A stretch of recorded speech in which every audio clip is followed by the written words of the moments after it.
good evening to most of you in the US and to the rest around the world. I'm doing a non-live live stream at the moment, or a stream. I'm away for this weekend, but I wanted to still make it to Sunday morning's chat with you guys, if you will. As always, touching on the recent content. I can't actually pull out the chat because this isn't live, but the recent video, A Guy Should Make $1 million, where I commented on how ridiculous the young ladies are being with how much they expect from guys, has become a very popular video, and it's not surprising why, how ridiculous these girls are being. But more importantly, I want to just showcase how hard it must be for the young guys to deal with this. So these kind of girls who these are adults in university about to go into their professions and possibly look at starting a family and having relationships and building careers and voting, like real serious adult stuff. And their mindset is that of a 5-year-old Disney princess.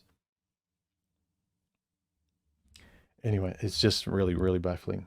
And because it's in the evening at the moment, what's the time now? It's 4 minutes to midnight on a Friday night.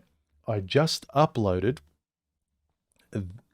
God, I've got to get used to pointing in a different direction. I just uploaded this video about how the age-old manosphering saying of you can only understand women, you can't love them, you can't do both things. So how does it go?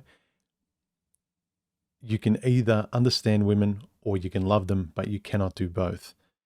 And I just realized when I was recently looking at the statement that you can understand women, you can understand general groups and the character of a certain country or environment or profession or groups of people or a sport. Generally, the type of people that are in that group are a certain way, they believe certain things, they move, act, think in very similar ways. But when you get down to the individual, when it's one-on-one, when you take them out of that environment, it's very, very different. And I realized the saying of putting those two sentences together, you can understand women or you can love them, but you can't do both things at the same time. Yes, you can't love women as a whole, as a group, the way you would observe another group that you were to understand, but you can understand and love a particular person, a woman. And I thought that is interesting because that statement is generally true.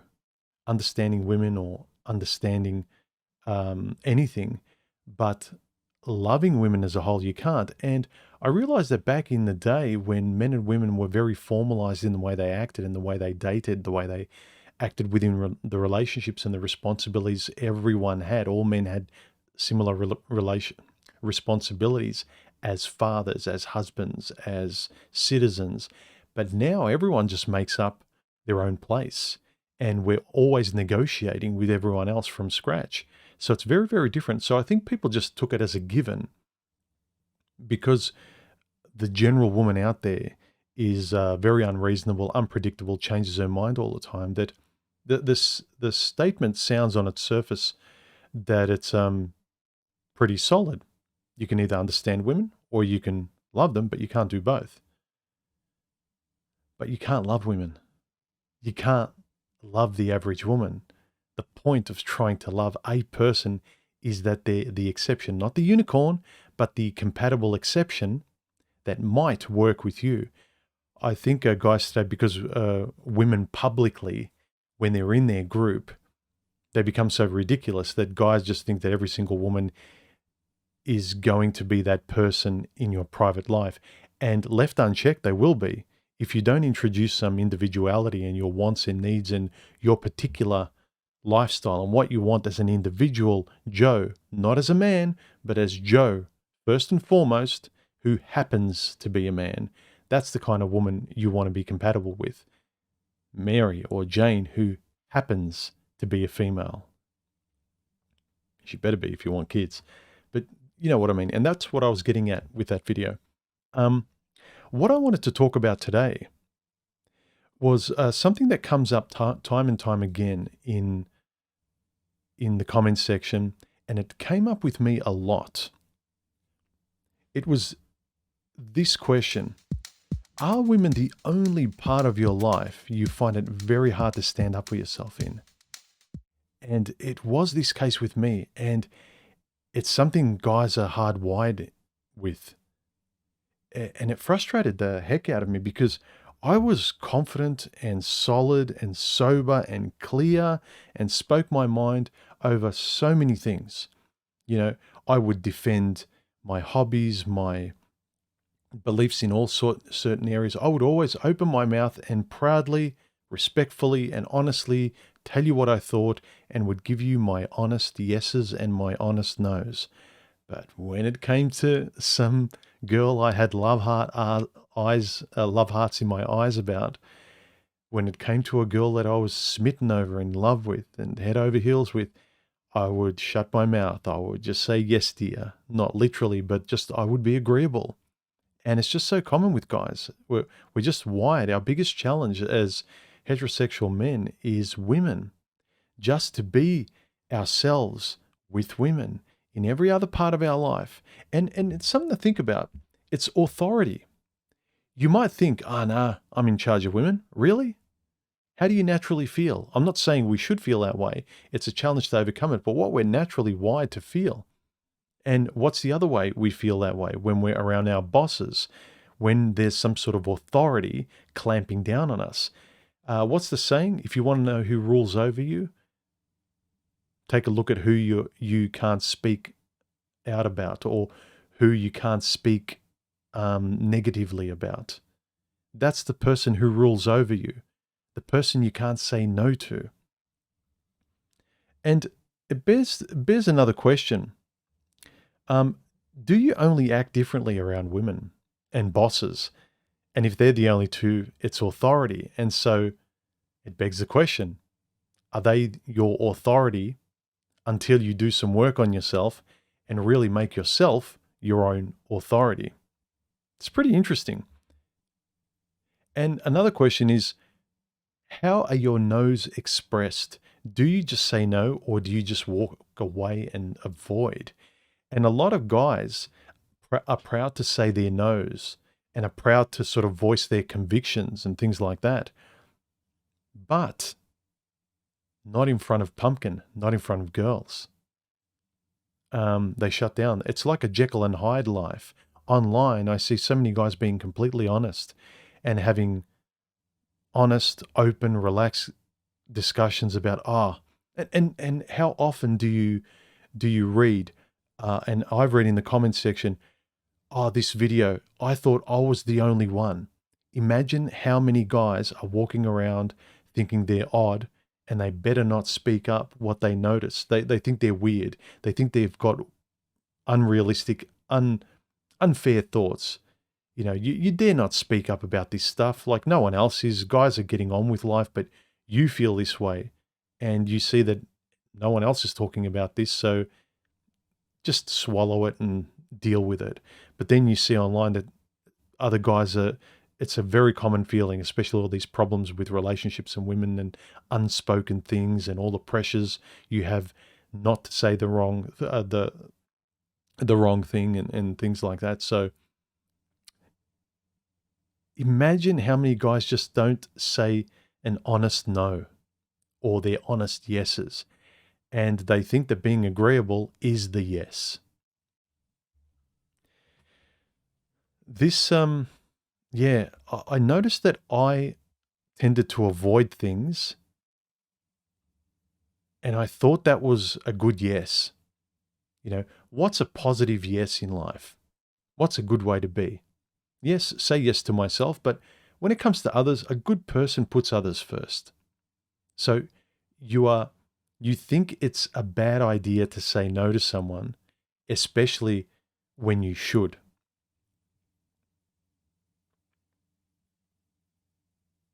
So, yeah, something to think about, guys. Anyway, like I said, this is me giving you a faux stream when I'm away for this weekend. I've gone down to the coast, and I'll be back next week with a video, but I couldn't make this Sunday, so you're still getting one though, kind of, without me reading your streams. And maybe one thing you'll probably notice is that I'm not at hyper speed because I'm trying to keep up with everything, my questions, the discussion I want to have, as well as reading the comments out. So I don't have that pressure. So maybe I'm a bit more controlled today. Anyway, it's late at night. You know the thing, I'm naturally a night owl, but I'm trying to get to bed earlier. Well, not tonight. It's just past midnight, but I will go to bed as soon as this is over. But yeah, the thing is, at night, my brain is mashed potato. In the morning, my brain is the most alert and active. So I should be getting up in the morning if I want to be more productive. So that's a should. I've become better. Anyway, try not to spill my tea this time. Because simply avoiding what you don't want to face or avoiding uncomfortable discussions, it's a good way to not feel uncomfortable.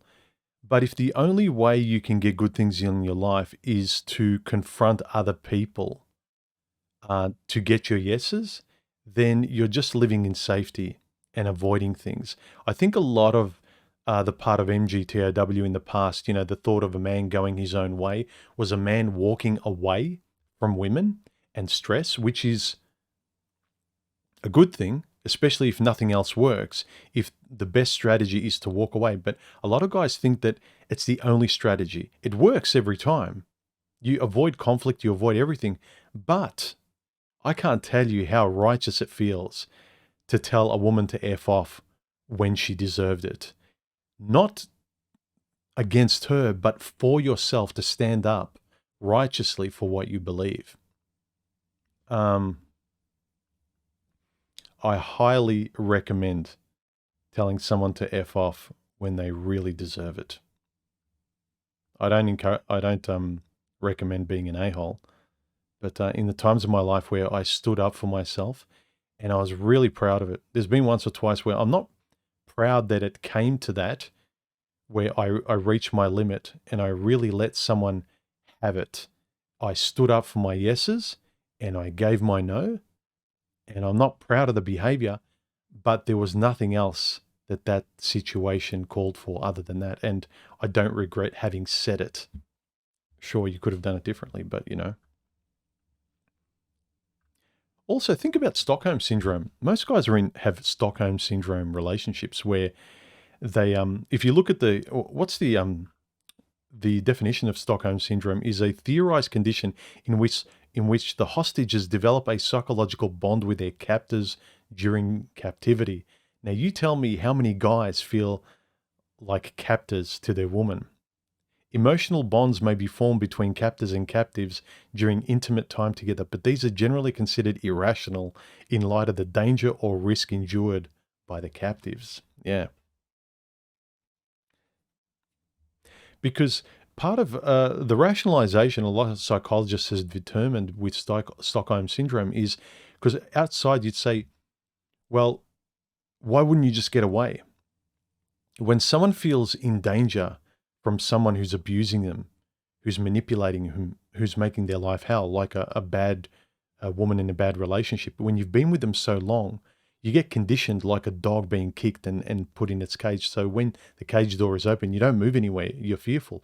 And the thing that the psychologists have determined, and it's fairly rational and plausible, is that you feel so afraid of this person that they don't hurt you when you're close to them.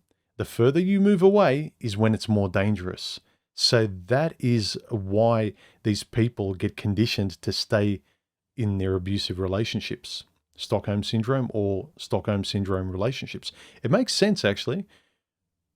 You're scared of them, but the closer you are next to them, and even figuratively, the more you just say, yes, dear, yes, dear, yes, dear, i.e., you are next to them, being agreeable, and they're patting you on the head while you're saying yes, dear, and listening to what your captor is saying and not moving and doing everything you're told. But the moment you kind of move further away from your captor, it's more dangerous. So what do? You stay close. It's a psychological condition. Like, how many of us should have left early in relationships? Part of that was, I think it was part of the DNA in that situation. So what I would like to encourage guys is to think about that.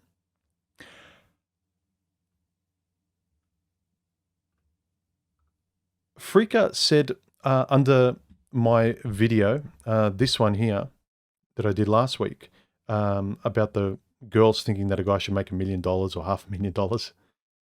He said, the most soul-crushing experience in my life was when I realized that at the age of 32, the huge majority of free women were with the huge majority of women, sorry, the writing's a bit off.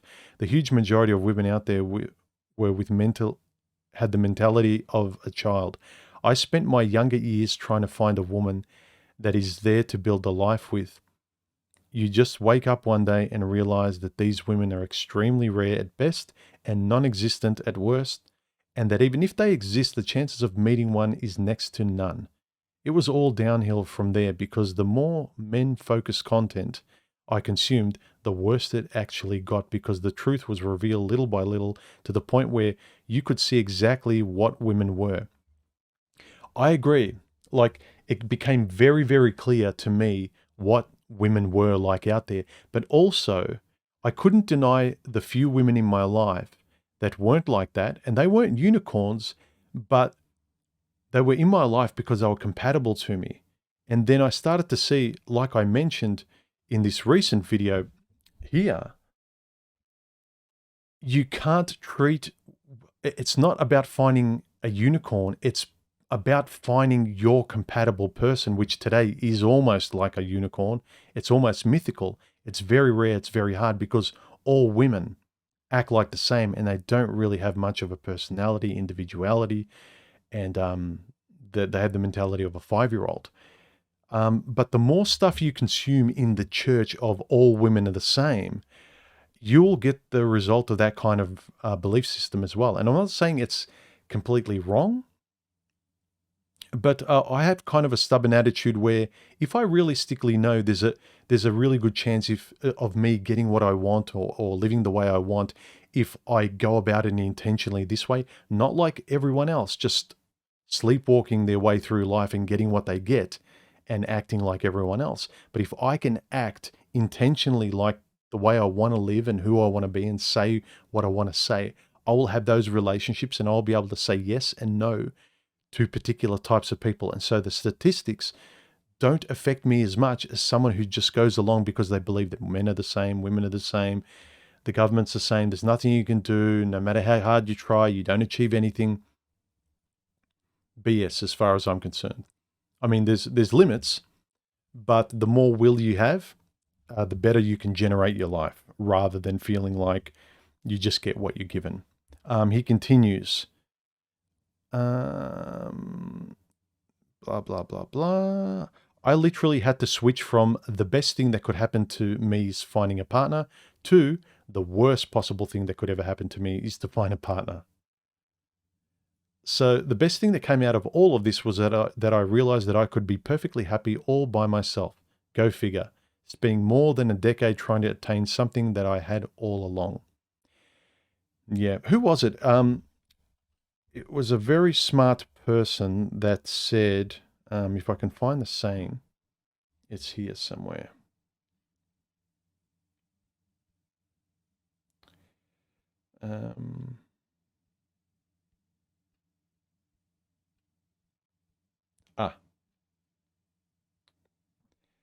It was, come on. I think it was Alan Watts. When someone asked him a question, or when someone asked him over and over again, you know, what do you want? Or when the question is asked of you, what do you want? What do you want? His question was actually the best. He says, when someone asks me what I want and when I ask people what do they want, the best answer you can give is nothing because you already have it. And it's such a beautiful saying, and it says a lot about appreciating what you have, living in the moment and realizing and appreciating what you have in your life, and stop living in the future and regretting the past and complaining about what you don't have and having first world problems as your complaints all the time. But realizing that you don't need or want anything because you've got it. And if you don't, you've got the ability to get it. It's part of the will I keep talking about. Something to think about. Anyway, another sucker says in the comments related to this video, he says, it's not that we are hurt by women, it's that we are disappointed in them. Deeply disappointed in them, I would agree. And also, we're disappointed in ourselves a lot because, as I said, we should have left earlier. We should have told them to F off. We should have said no. We should have said yes. We should have been ourselves instead of being told that we need to treat her well and give her pretty little lies. And even if you want to turn left, if Princess wants to turn right, we should pretend we want to turn right too, because that's romantic. You know, there's very little reality in a lot of what is taught to us about romantic love. You have to unlearn a lot of things if you want to find love with a woman. You do. Peg says about the same video, these girls need lessons in modesty, both of mind and spirit. Have respect for yourself and put some clothes on. Have a little class and cover up for Pete's sake and get real. Don't think they'll be attracting a double-headed unicorn, maybe a horned toad. None of them mention what they would bring to the table either. Youth and beauty fade over time. It's substance and character along with many other things combined that go the distance. Yeah, I agree, Peg. But unfortunately, Peg, there's not many women, especially older women, mentoring other women to act better. In fact, you've got the embarrassing opposite. You've got older women acting like young girls, saying, 60 is the new 30. So these older women don't want to admit that they were wrong. And part of men mentoring other men is that we can admit when we were wrong.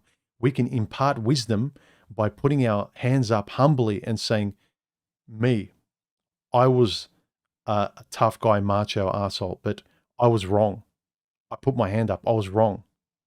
And that humbleness and genuinely trying to impart wisdom and just caring about another younger version of you, not going through the same BS and wasting time and making mistakes is something women don't do.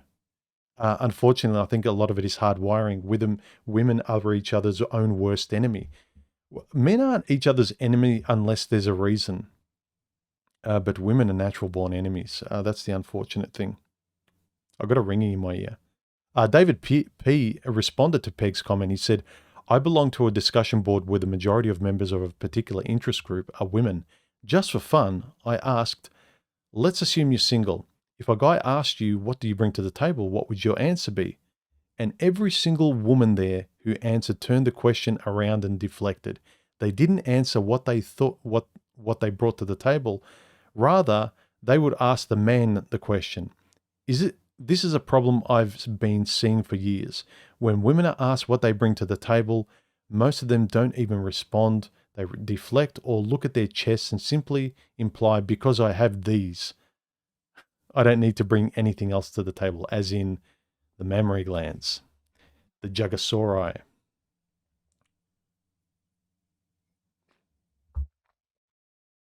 How is the autofocus holding up of the terrible GH5? This camera is notorious for some of the worst autofocus in existence. It's holding up. You know what I think it is with a lot of these cameras, people? I want autofocus. I want a good autofocus. Is that they want to be holding the camera vlogging and jerking around like a maniac, going for a run and like frantically running and gunning and filming their kids moving around at 100 miles an hour. But generally for this stuff, I don't find it's too bad. It doesn't really miss me or go out of focus that much. Anyway. Bucks Outdoors says, these women, they're not looking for relationships. They're looking for pets with wallets. Yeah. A lot of times I've noticed girls, the way they kind of talk about love, the 5-year-old Disney version of love that most women out there are looking for and want. It's not just the free ride. They kind of look at guys like, oh my God, so cute, lovey-dovey, romance movie. They respond the same way they would to a puppy. They're thinking about men and relationships and that kind of mature married life and kids and like, moving in and, commitment and all that. Their reaction to it is like, ooh, puppy. That to me was always like, ooh, really cringy. And some guys go, no, I love that. I love that little girl, lovey-dovey. It's like, whoa, scares the crap out of me. John Smith says, women don't want relationships. They want an accessory, an accomplice to their relationship with themselves. Yeah. Most women just want their relationship and the guy just to be an actor that follows his lines. How many times have we noticed, and I've noticed, that guys don't speak up? They're just grateful to be in her movie, her relationship movie. And the moment you start voicing your needs and desires and your yeses and your nos, she looks at you like you're not doing your script properly. A guy just supports me. This is my relationship. You're ruining my dream, buddy. Just say yes and pretend it's your yes. Agree with my yeses, but pretend they're your yeses as well. It shows you how much you exist. You exist as a prop.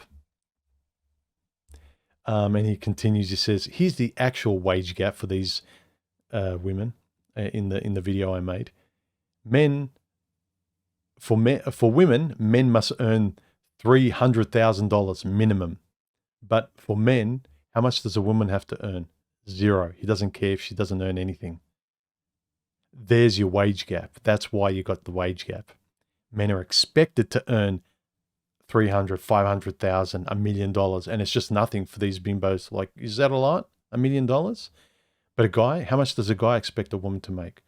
She doesn't need to make anything. She just needs to be nice. I want her to just please be a decent human being. Have some compassion. Be fair. Can you be fair? No.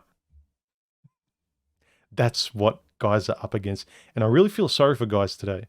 I would hate it to be a young guy dating in today's age. I'd hate it. It's older. It's better. It's easier when you're older because I've had my time. I've had some good relationships and it was fairly based in reality. But now it's just like a circus. It's worse than a circus. It's a mental institution. So anyway, guys, leave your comments down below this video. Hope you're having a great Saturday night, Sunday morning. I certainly am.